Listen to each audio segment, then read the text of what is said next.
Thought it was on there. Okay, let's move forward then, please. I'd like to welcome everybody. First of all, we'd like to do the Pledge of Allegiance.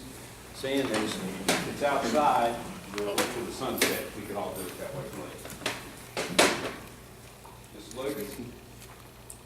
Allegiance to the flag of the United States of America and to the republic for which it stands, one nation, under God, indivisible, with liberty and justice for all. Thank you all for joining us this evening. As you notice, our flags are half-staffed as they are throughout the state in memory of the troopers. We all just take this opportunity to just have maybe a moment of silence for them, if you would, please.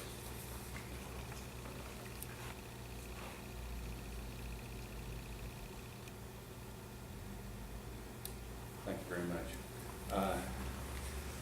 We're glad to have everybody here tonight. What I want to do is, when we go on the road, typically when we're at the board office, we have our nameplates and realize that not everybody knows all of us.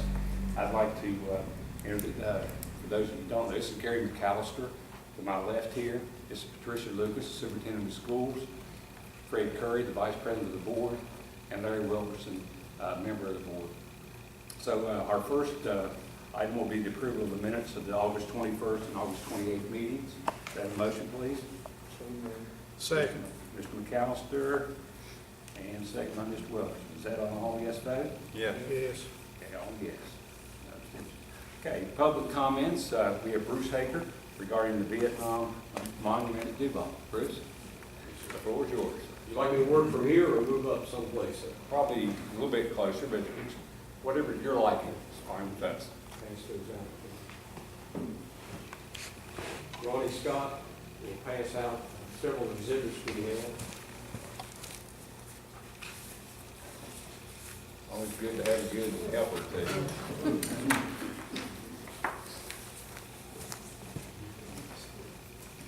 you, sir. Is this your podium? That'd be fine.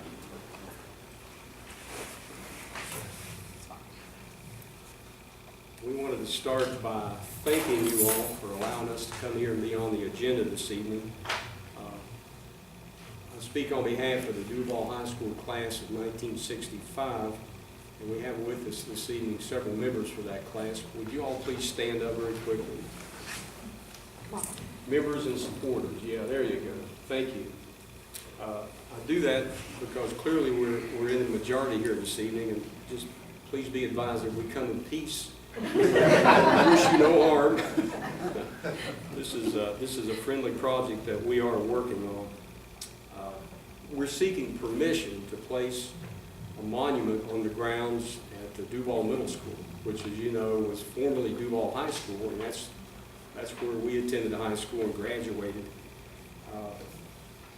We would like this dedication, or this monument, to be dedicated in gratitude to all those from Duval High School who served in the armed forces of the United States of America during the Vietnam War, with a particular focus on two who were killed in action. You may know that during the Vietnam era, there were 13 Lincoln Countyans who were killed in action. 2 of those attended Duval High School, and it so happens that both of those were members of the class of 65. And that's why we have volunteered to take the lead in this project. We proposed to set a stone monument in the front right corner of the schoolyard. And if you please refer to the exhibit you have in front of you of the schoolyard, that will show you where the monument is intended to be. It's intended to be right beside the flagpole. And just for general orientation, the shaded area is the school building. In the upper part of the map, the lower part of the map shows Route 3. And in between is the schoolyard with the various structures and improvements there. It's clear that it's a busy map. It's a busy schoolyard, and we say that in a very complimentary way. A lot of hard work and thought has gone into the improvements there. There are benches, sidewalks, 4 beautiful oak trees, and some miscellaneous trees, maples and pears, planters with plants and so forth. The area that we would propose for the monument to sit would be right adjacent to the flag. And that area has been well developed with the focus of the benches and the sidewalk facing the flag itself. And it certainly is an appropriate place for this type of monument. Is everyone clear on where we propose it to be? Any questions in that regard? I'm sure all of you have been there. We initially had proposed a stone monument that was 4 feet tall, 3 foot wide, 8 inches thick, black stone.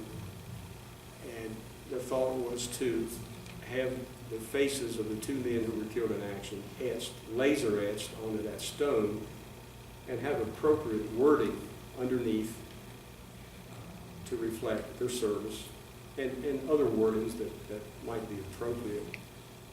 And if you refer to the second exhibit that we have there, that is exactly what you're seeing. You're seeing a scaled down version of that monument. Instead of being 4 foot high, that paper is 1 foot high. But it's proportional, and so are the faces and the wording.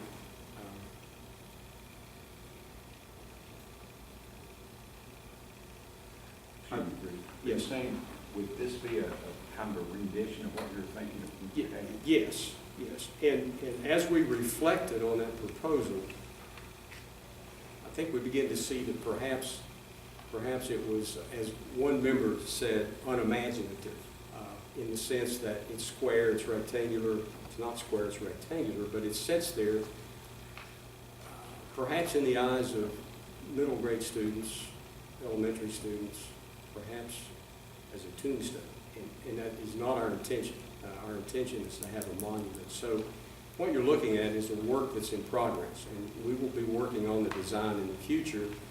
But what is adequately reflected there is our intent to show the image, show information about the 2 men, and say appropriate wording. We had thought about going into great detail this evening on the facts of the service, but there's not much more to say than what's reflected on that map right there, without getting extremely personal. And there will come a time for that. If you approve this, we would like to see the dedication occur next year, next November, in and around Veterans Day, November 2013. And that would be the time to reflect in more detail on these 2 men who we knew personally as boys. One was killed when he was just over 19, the other was killed when he was just over 20. And we will always remember those 2 boys/men at that age, as the image will reflect. We'll never have the privilege of seeing those 2 grow old. We have approximate cost, we have a timeline on what it takes to prepare the monument, and everything looks good to be able to accomplish this by next year. What we need to know is whether or not you will allow us to set this monument on your property. If you could be so kind as to approve it, and if that approval occurs by your next meeting before the end of this month, that would enable us to go before the Duval Alumni Association annual dinner/reunion that occurs October the 6th this year, and open up this project to all classes, not limited to just the class of 65. And this monument is intended to honor not just those 2 men who paid the ultimate price, but to all veterans who served, and wording would reflect that. We would in the future solicit funds for this, and we're in the process of organizing ourselves to be able to do that in a proper manner. That's all I have, unless someone else from the class can remind me of what I forgot or what I may have said wrong. It would be 2-sided. One side would be those 2, the other side would be the other boys from the other years, like 63 or 66. that was in Vietnam. They was in, On their names inscribed on it. We have entertained that thought, and we're going to explore that in detail, but what we have to be real careful about in approaching that is not having a complete roster, but not getting it right. And one reason for opening up to all the other classes is if we can get adequate participation, get the help we need, maybe we can do that. And of course, that might cause the size of the monument to enlarge. It depends on how many names there would be. I know in our class of approximately 103, it was a fairly even split on male-female. There were a few more females than males, but there were 10 who served that we know with certainty. 7 of those went to Vietnam. 2 never came back. So how many there would be when the other classes could also play a factor in what the monument looks like. We're talking about the period from 1960 through 1975, 15-year period, 15 sections of graduates, and then much more, I'm sure. But you hope to have the number on before you actually build your monument. Yes. Yes. It takes 4 months from the time we order a monument until it's cut, shipped, prepared, and installed.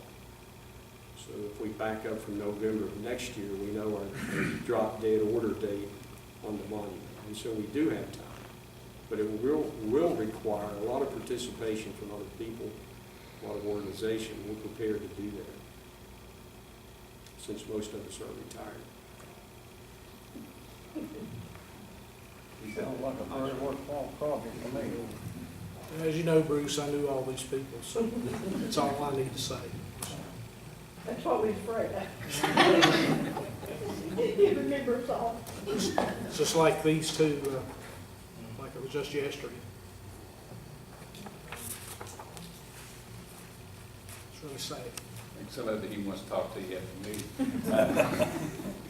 No, now, as far as the size, you said that maybe the size, the dimensions might change. Now, what are you proposing right now, or do you think the size might be? What did you say earlier? We started with the monument in our minds. It was 4 feet tall, 3 feet wide, 8 inches thick. And actually, we started with 6 feet tall and reduced it down to 4 because when we modeled that, it was just too big. And who knows, that in the long run, that still may turn out to be the best model that's out there. But we've been visiting other places, other monuments in and around the area, and we will talk to the experts. And there are other options. A look that is slightly different than just a tombstone, so that you don't go there expecting that someone is actually buried. Rather, their service is being commemorated there. Bruce, can this be mounted with perhaps maybe stainless steel rods up through the monument so that a student couldn't topple it, Absolutely, especially if it gets over 4 feet? absolutely. Okay, that's something you probably should consider. That's the way it is, even if it's 4 feet, they'll still have them Good, down that's good. and they'll not be able to move and they'll concrete it in there. And even with the 4 foot, Good. it's still happening in there. They put the footers in, I checked on it because it's what we're talking about. They put dowel rods in it, they're 1 inch, one on each side of it, here, like this. And when they set that on top of it, they have pockets, everything in there. So I had one guy down there at Curry's, he's big, 250 pounds. And I said, see if you can rock it, you know, and he never budged, and he's big wings. And it was 6 foot tall, so, no, we don't want anything to fall on the Right. kids. So That's that's good. one of those major things that we check. That's all we have. Any other questions? I'll just speak in favor of it. I think it's a very honorable thing to do for the people who serve our country. And I too, that was going to be my concern. I do believe the Lions Field over here, there's a monument fell on some kids a few years ago. And I think it was epoxy, and over the years it deteriorated. So on the engineering part, we need to take that into consideration. Absolutely. But other than that, I think it's a very good thing. I like the fact that you're honoring all, with special emphasis on these two fellows. Yes, sir. I like that. Thank you. You know, we've talked, of course, prior to this and some of the details, but I think the safety issue, and then, of course, the fact of what you all want, just like we did, we want it to be something that'll be nice, it will reflect well on these gentlemen in our school system and all those people from Duval throughout the year. So it seems to me like we're on the right track, and maybe we could put it on our agenda for the September 18th meeting. And from what I've heard, I think it's got a pretty good chance. We certainly, as we go along, we certainly would like the opportunity to come back to you with your approval of the concept. We'd like to come back to you with the final plan, or what appears to be the final plan, to get your approval. And we're working closely with the principal at the middle school for the same approval. And we've asked her, and she's agreed to participate in the design process. We'd appreciate that. We'd like to be knowledgeable of what's going on and kept up to date. We appreciate that. Thank you all for coming. Thank you very much. Okay, our next item will be the Hamlin Pre-K 8 LSIC report. I'll let them, Ms. Ferguson, towards the front.